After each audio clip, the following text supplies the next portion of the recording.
Hey guys, welcome. Thank you so much for watching today's Class Connect recording. As you all know, I am out of the office today, Monday, November 1st. So I wanted to give you guys a little review regarding literary devices and give you the opportunity to earn credit for Class Connect number 8. So here we go. The first one that I'm going to discuss is allusion. And an allusion is a reference to another piece of literature, the Bible, mythology, history, art, or music. You will come across allusion over and over again in your literature and poems and just your everyday life as you watch movies and TV shows and hear songs. So in the sample to the right, the author includes references to Prince Hamlet, which are allusions to Shakespeare's play Hamlet, the Prince of Denmark. So this is from Love Song of J. Alfred Prufrock by T.S. Eliot. So as you can see here, right there where it's highlighted in red, no, I'm not Prince Hamlet, so he just comes right out and says it. And then as you can see on line 4, he mentions the prince again, not by name, but he does say advise the prince. So here you see that it is, or he alludes to Hamlet, and that is an allusion.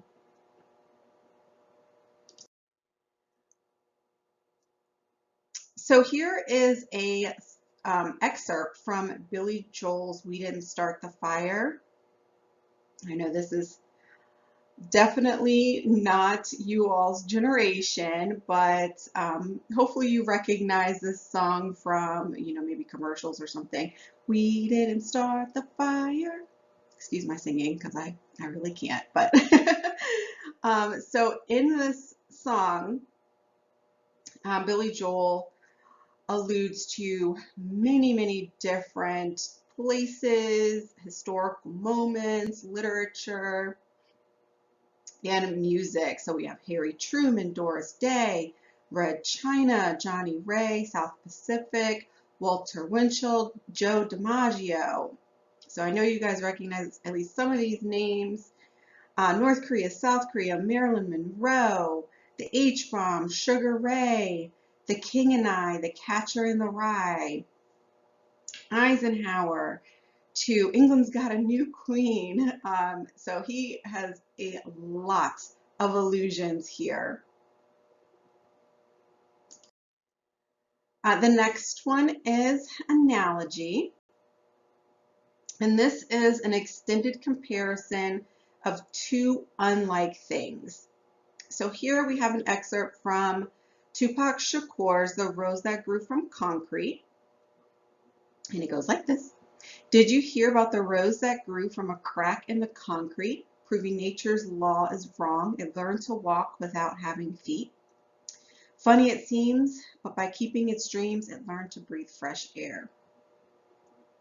Long live the rose that grew from concrete when no one else ever cared. So this is an extended metaphor or an analogy, and the rose is actually someone who has had a tough life, has struggled, and they rise above the obstacles or the struggles.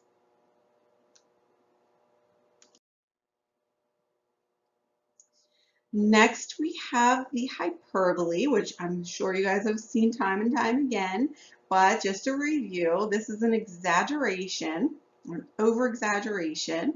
So here we have, you could have knocked me over with a feather, fired the shot heard around the world. These books weighed a ton. I'm so hungry I could eat a horse. So that is the hyperbole.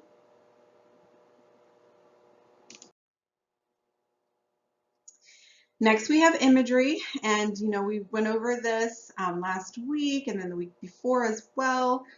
So this is just a review, but Langston Hughes' poem Harlem, A Dream Deferred does a really great job of incorporating a lot of or all 5 of the senses: smell, taste, touch, hearing, and seeing. So here goes. Does it dry up like a raisin in the sun, or fester like a sore and then run? Does it stink like rotten meat, or crust and sugar over like a syrupy sweet? Maybe it just sags like a heavy load, or does it explode?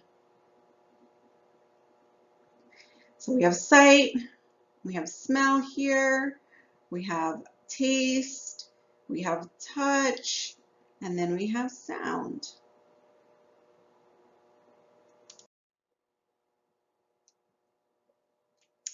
Next, we have irony. And that is just, there's different types of irony. And in general, it means to say something and then mean the opposite, or expect something and then the opposite happens. So verbal irony, statements that have more than one possible meaning or interpretation. So for example, are you lucky? To a friend who just got a ticket, like a speeding ticket. Next, we have situational irony, and that's expectations of endings are reversed. And then dramatic irony, the reader knows more than the characters do.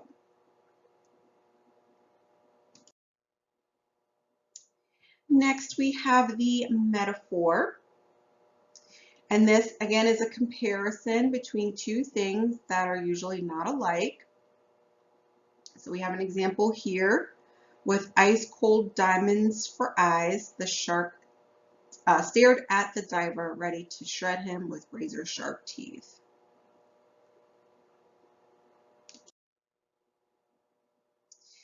Next, we have metonymy, and this one may be new to you, but this is a figure of speech in which a concept or word is substituted for a closely related word. So for example, every April I pay Uncle Sam my taxes. So Uncle Sam represents the government, or the IRS.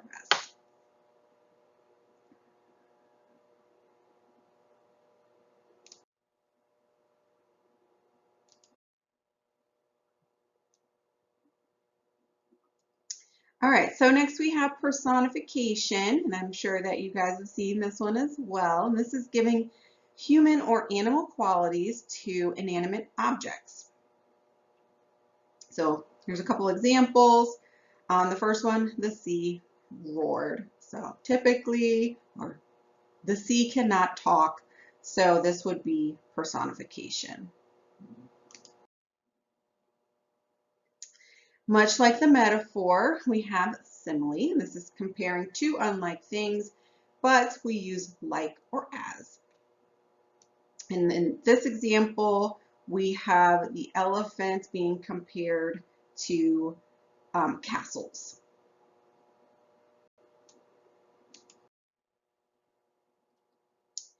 Next, we have the symbol, and this is a person, place, or object which stands for something else. So here are a few examples for you. Here's I'm going to just read the first one. 2 roads diverged in a wood, and I took the one less traveled by. The road here is a symbol for choices and paths in life.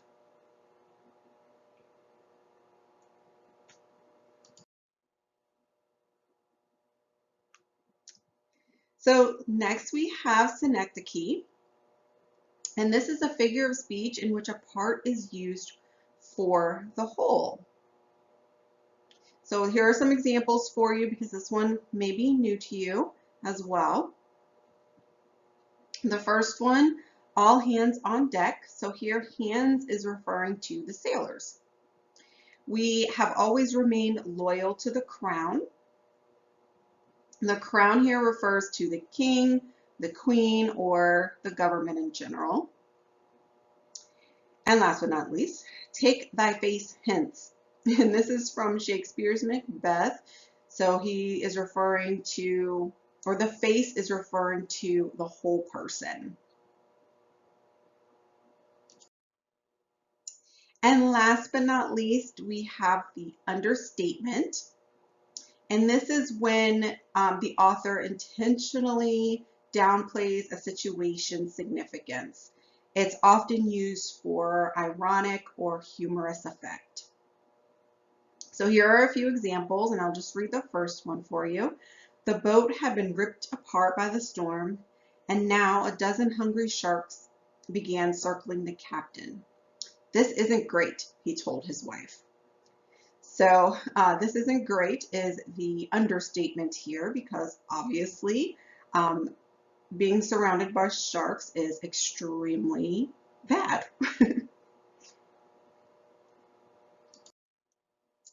All right, so that's just our brief review for our literary devices. So for Class Connect participation number 8 only, you do not have to fill out the entire participation form that's located in the Class Connect folder. So you only have to do this here that's listed on the screen. You're going to choose at least one of the literary devices mentioned in the recording, and I want to highly encourage you to use one that you may not have seen before or perhaps haven't seen in a long time, and then create your own sentence using that device or devices. If you want to do more than one, that's perfectly fine too.